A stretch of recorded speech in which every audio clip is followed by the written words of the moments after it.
I strayed slightly over the speed limit there, and I was caught, and they dealt with me efficiently and courteously, as befits a civilised nation, which is, of course, what France is. No.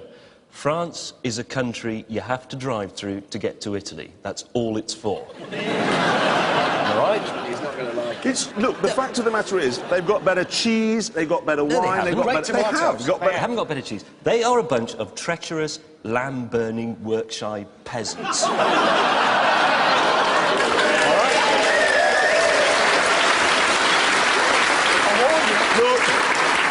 Have you seen this? Have you seen this bridge? What country is that in? Is it in Britain or is it in France? It's in France. It was designed by an Englishman, but we're so tight-fisted we wouldn't build it here and they would. Right. No. They're better than us. No, they're rude. Look, they're better than us. I promised the policeman I'd say that. They're rude. Otherwise he would have taken my licence away and put me in the Bastille. Now, I'm not joking, they came alongside me and I looked across, thought, I'm in trouble here, and they were just going... Did it not occur in your big woolly head that maybe it was a trap? No, you see, I trust the French. You see, so they weren't a bit broke. Exactly. You know? What sort of trap? Well, I mean, carry on, Mr. Clarkson, and then there's a battery of cameras just under the next bridge to nobble you. No, tallest race on earth now, the Dutch. Officially. Mind you, they do take a lot of drugs. That's why they like Top Gear so much. Hello, Dutchie. Get out of the way, you Polish lorry! Why are you cluttering up our roads with Latvian milk? The Chinese are very good at this sort of thing. I'm speaking to you now from behind a pair of fake Ray-Bans, wearing a fake Armani jacket, carrying a fake Louis Vuitton bag, in which we find a fake iPad and a fake iPhone. And if we consult my fake Omega, we see that it's 25 to 3, probably, which means it's time to pop into the fake Starbucks over there for a cup of fake coffee. It seems then that the expression copyright infringement doesn't translate terribly well into Mandarin. Back a bit. How many of those engines does AMG make by hand every year? 18,000, and that's not including the ones they make for Pagani with the Zonda. There's over 18,000 by hand. I mean, Fritz must be the hardest working bloke in the whole of Europe. He is. I can't come home tonight, I must make another 20,000 engines. Meet my hands! So, fingers up, It's spoon! Yeah, it's amazing. There's no wonder he gets the odd one wrong. Anyway, the point I want to make here is, here we've got a government agency selling us these number plates on the basis that you can tweak around with them to make them say something else. Then you have another government agency with tall hats and plastic shoes booking you for changing your number plate round so it says stamps. Absolutely right. Welcome to Britain. Welcome to Britain, everybody. This is the worst country in the world. Yes. Now, they do use power, so I rang up Volvo and I said, what is this all about? How much do your daylight running last? How much extra fuel does that mean you're using? And they went away and they did a calculation and they came back and they said, to be honest, it's such a tiny amount that we can't measure it. So now Audi have said, yes, but we will half it. So now it's even smaller again. And that was the Swedes who, let's face it, are a rational bunch. The Germans have made the Swedes look reckless. What sort of an achievement is that? Because just up the road from the Mercedes factory is the German wine-producing area. God doesn't like German wine, let's be honest. So every year, God sends hailstorms to flatten the German vines, so we don't have to have any Blue Nun and Black Tower. And now Mercedes has gone along. We have got rid of the clouds. More German wine, I'm afraid, ladies and gentlemen. It's terrifying. It's bad news. No, but I just wondered, why don't they just, for example, build a shed?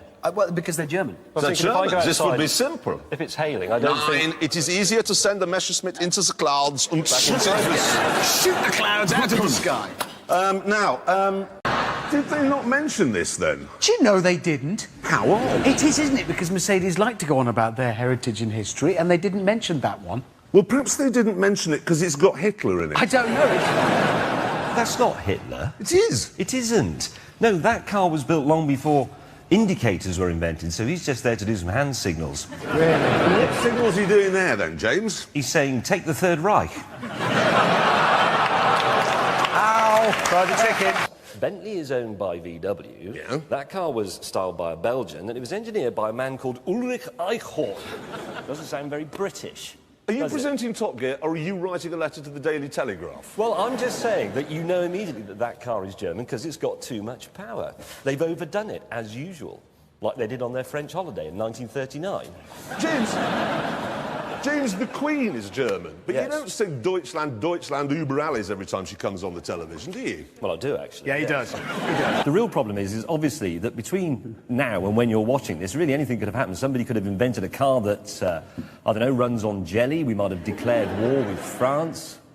To be brutally honest, the only real solution to keeping fuel prices down is population control. What, we need China? No, not, James May's fuel price solution. not kill people. Well, fair enough. Think about it. How many people are there in France? In France, Yeah. it's about the same as here, 60 about million. 60 million. We don't need all of them, surely. Well, do you know what's happened here? Audi, who of course own Lamborghini, they've built all of the car and then just let the Italians, to keep them happy, do one thing. So what news have you got then, James, this week? Well, actually, I've got some news from Korea. You can't tell, can you, that Top Gear's just been sold in Korea? No, no. Well, no, I don't think there's any evidence. I think we're smoothing this one out nicely. It's not showing. Hello, you industrious little fellows. That's got him on side. Well done. It's not like we've ever upset anyone. I know. Well, there was the vicar whose tree I rammed in the Toyota pickup truck. Yeah, and there was. everyone in Wales, and everyone in Birmingham, and everyone in America. We should do a car that's quintessentially German. Well, just replace the spoons with little sausages in No, clips. no. Give it trafficators that go like that. A sat-nav that only goes to Poland. And fan belts that will last for 1,000 years. They're just shooting at me because my car's Japanese. It's racism. Now this is a half French, half Italian car. That's a worry. You see, when the French and the Italians come together to do cooking, that's great. When they come together to make a car, run. Run for your life. The interesting thing about the French nation, I think because they are essentially peasants and communists, is that they are quite good at the fairly small and fairly simple car. We all know why it is. It's because Lamborghini are owned by Audi, so the Germans do the actual building of the cars, and then they let the Italians do the brochure. So they're just filling the numbers. It's got 1,000,000 horsepower, yes. 100,000, it's invisible, and it's got cannons. Mexican car's just going to be a lazy, feckless, flatulent open stock, leaning against a fence asleep, looking at a cactus with a blanket with a hole in the middle on as a coat. It's interesting because they can't do food, the Mexicans, can they? Because it's all like sick with cheese on it. I mean, Refried sick. yeah, refried sick. I'm sorry, but just imagine waking up and remembering you're Mexican. That'd be brilliant. It'd be brilliant because you could just go straight back to sleep again. Oh, I'm a Mexican. I'm a Mexican. All I'm going to do all day. That's why we're not going to get any complaints about this, because the Mexican embassy, the ambassador's going to be sitting there with a remote control like this. They won't complain. The things I'd rather do than drive one of those include presenting next week's show while gently cupping James's scrotum. And we're off the air in Korea. Yeah, goodbye, industrious little fellows. Oh, give me a minute. I'm going to have trouble shifting that vision now. What is Zonda going to do? Oh, that'll be easy. Well, they're Italian, aren't they? They'll just lie. That's what they do. So they say, emissions is very important. Is it low or high? Low. Okay, my emissions is 1. And that's it. And that's how they'll just lie. They will just like, well, Remember, we thought we'd said goodbye to Lada. I think about 97 when they finally went away. No more horrible Russian cars made out of turnips. Well, they're back with this. Oh, look at our glorious new car. I mean, clearly this is poor, very, very poor. The best thing about it is, I mean, it's obviously rubbish just looking at it, but they've decided to model it on other cars to compete directly with them. So they've built it to compete with the Fiat Brava and the Toyota Starlet. Both of which are cars that aren't built anymore. So they're competing with cars that were I out was of confident date. of winning this competition. And it's just...